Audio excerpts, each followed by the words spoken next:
Приветствую всех зрителей телеканала Якутия-24. С вами Марфирина Алексеева в программе News on Air. И сегодня в программе вы увидите быт оленеводов, узнаете о съемках фильма, о жителях сел Якутии, познакомитесь с девушкой с нетипичной профессией и еще о многом-многом другом поговорим с вами. Давайте приступим.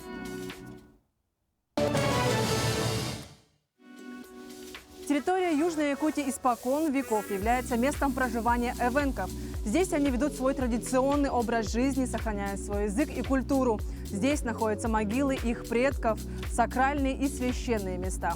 И очень важно, чтобы при освоении наших богатых земель промышленными компаниями они не забывали об этом. Территория Южной Якутии испокон веков является местом проживания эвенков. Здесь они ведут свой традиционный образ жизни, сохраняя свой язык и культуру. Здесь находятся могилы их предков, сакральные и священные места. Интенсивное промышленное освоение района осложняет привычный быт и промысел, позволяющий эвенкам издревле сосуществовать в гармонии с природой. Ведь не зря говорят, эвенк жив, пока есть олень. Нет оленя – нет эвенка.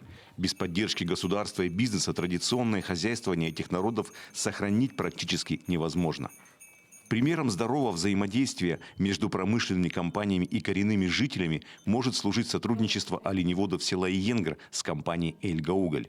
В рамках программы по увеличению поголовья и укреплению стада в качестве эксперимента для родовой общины «Исток» были приобретены 24 оленя у общины Удьор Устьянского района, которые в данный момент проходят адаптацию к местным таежным условиям.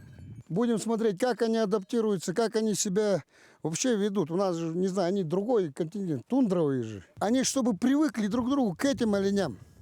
Они привыкают, а эти олени наши уже научат их, что делать, что кушать, наверное, ну вот так. Политика, проводимая компанией «Эльга-Уголь», направлена на решение целей национальной политики Российской Федерации. Выступая на круглом столе, посвященном безопасному и эффективному освоению Севера, президент России Владимир Путин подчеркнул о необходимости учитывать потребности коренных малочисленных народов Севера. Все работы, все программы и проекты, что планируются здесь к реализации, должны в первую очередь обеспечивать баланс между хозяйственной деятельностью и сохранением окружающей среды, учитывать многовековую культуру и потребности проживающих здесь коренных народов.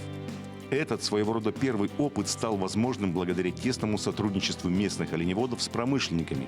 По личной инициативе и поддержке акционера компании «Эльга-Уголь» Авдаляна Альберта Аликовича стартовал проект по изгородному содержанию оленей в районе Эльгинского месторождения у отрогов Станового хребта на исторической родине эвенков.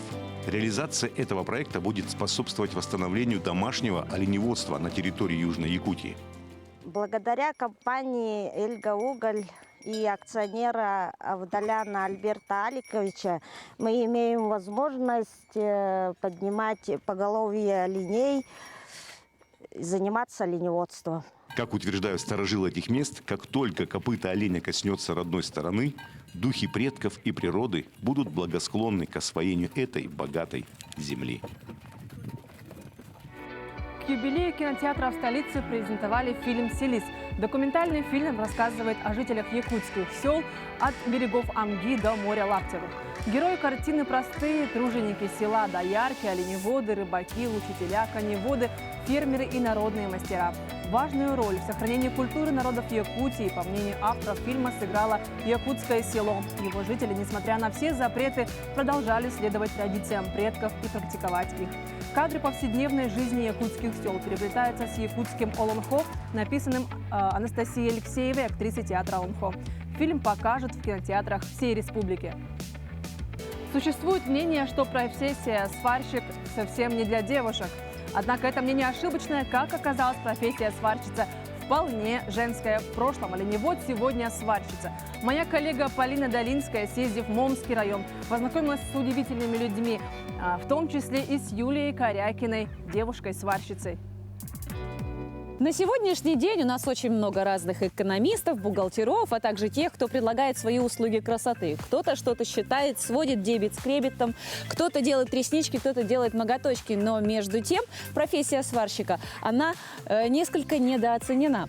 Но если подумать, если действительно преуспеть в этом деле, то можно очень даже неплохо заработать. Особое недоумение вызывают девушки, которые решили связать свою жизнь с этой профессией. Сегодня, друзья, в рамках нашей программы я хочу хочу вас познакомить с замечательной девушкой, которая не боится варить борщи, а также варить заборы. Юлия Корякина расскажет мне, покажет и, я думаю, научит. Так что все пошли.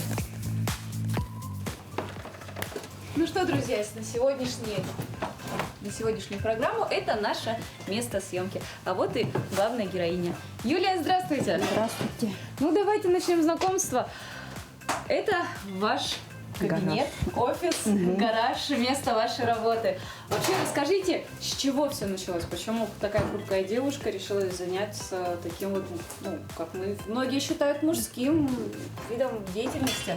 Ну, я решила сперва любительский было, просто там немножко взять те же эти сварщики. Из-за этого там любопытство. Потом какое-то время прошло, и вот когда вот за детьми, когда выросли, я поехала там учиться на сварщика. Это прям было ваше решение? Да. Прям хотели в дальнейшем свою деятельность связать? Через центр занятости. Они оплатили, и я 4 месяца доучилась. Как давно вы этим занимаетесь? Только начала. Какие успехи? Вот это вот, я так понимаю, уже результат вашей работы? Ага. Вот этот сани, который на буране.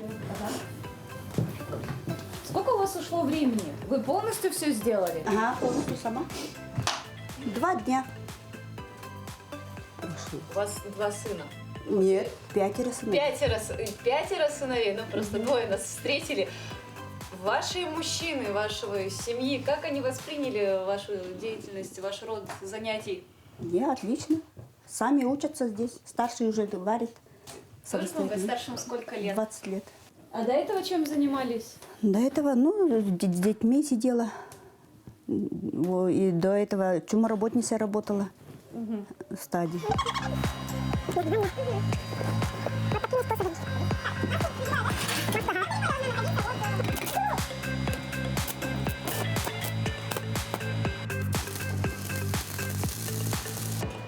Она ничего не делает. Делает. Ой. Медленно, медленно. Получилось? У меня получилось! Я просто растерялась.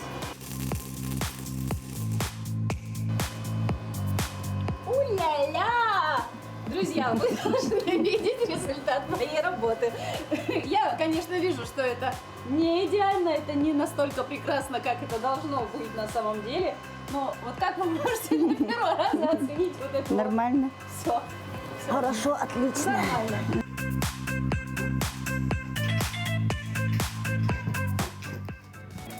Видеонаставление потомкам в 2122 год записали жители Мирнинска, Воленского, но и также со всей республики. В Якутии идет эстафета «Послание в будущее». Ее организаторы загрузят видео на флешку, погрузят в капсул и закопают ее в Якутске.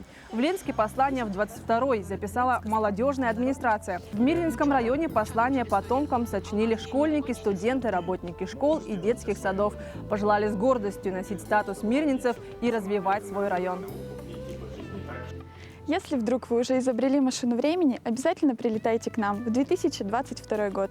Очень хочется пообщаться с потомками и узнать, как выглядит наша планета.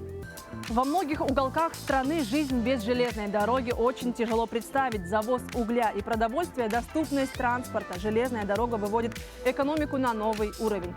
В 1992 году магистраль пришла в Алдан. Затем в 2015 году первый поезд прибыл в Нижний Бестях. Строительство дороги планируется и до Якутска, и до Магадана. 30 лет назад эту местность впервые огласил протяжный гудок тепловоза. В Алдан пришел первый поезд. Тогда, в декабре 92-го, здесь было только разработанное земельное полотно. Перрон, как и вокзал, еще предстояло построить. Сегодня станция Алдан является узловой, а строительство железнодорожной линии Беркакит-Тамот началось в 1985 году. Аям называют младшим братом БАМа. Амуро-Якутская магистраль унаследовала лучшие черты и традиции стройки века, воплотившиеся прежде всего в людях. работали сплоченно, рабочими коллективами. Надо сказать, что вот та закалка, которая была на БАМе дана, когда именно сплоченные рабочие коллективы, бригады были основой рабочего класса на строительстве. Завершающий этап строительства железнодорожной ветки Беркакит-Томот проходил в сложных условиях. Перебои в финансировании, задержки заработной платы, недостаточное снабжение – это лишь некоторые реалии последнего десятилетия прошлого века. И открытие линии стало настоящей победой. Необходимость железной дороги для Якутии, она была настолько очевидна и настолько сильна для каждого жителя республики, для ведомств, руководителей, что в принципе те, кто пытались противостоять этому, они всегда проигрывали. В 2004 году появилось наконец-то постановление о строительстве железной дороги Томот-Кердем. И тогда мы в 2005 году уже стремительно пошли без стяху. Строительство железной дороги велось круглогодично. Вырубка просеки, отсыпка путей, укладка рельсов. Процесс не останавливался ни в жару, ни в мороз. Порой очень осложняли строительство геологические особенности. Это район села Качекацы.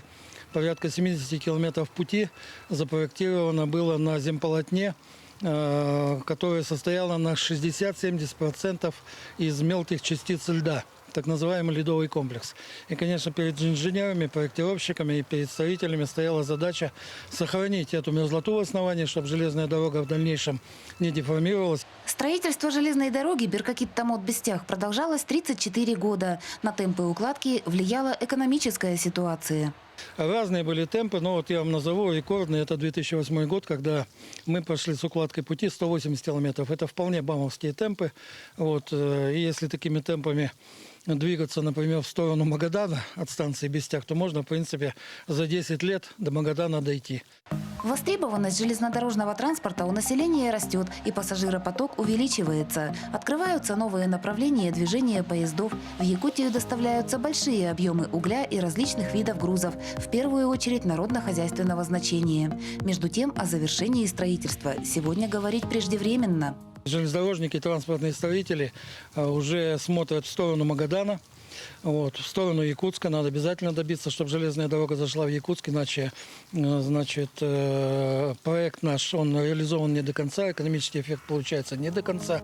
Во множестве уголков страны жизнь без железной дороги немыслима. С одной стороны, функционирование магистрали выводит экономику на более высокий уровень. С другой, строительство железной дороги дает импульс к появлению на карте страны новых населенных пунктов. Татьяна Вахнина, Георгий Баранов, Александр Лукин, Алдан. Ну что ж, а на этом наш пятничный выпуск подходит к концу. Встретимся в это же время в понедельник. Всем отличных выходных и прекрасного настроения.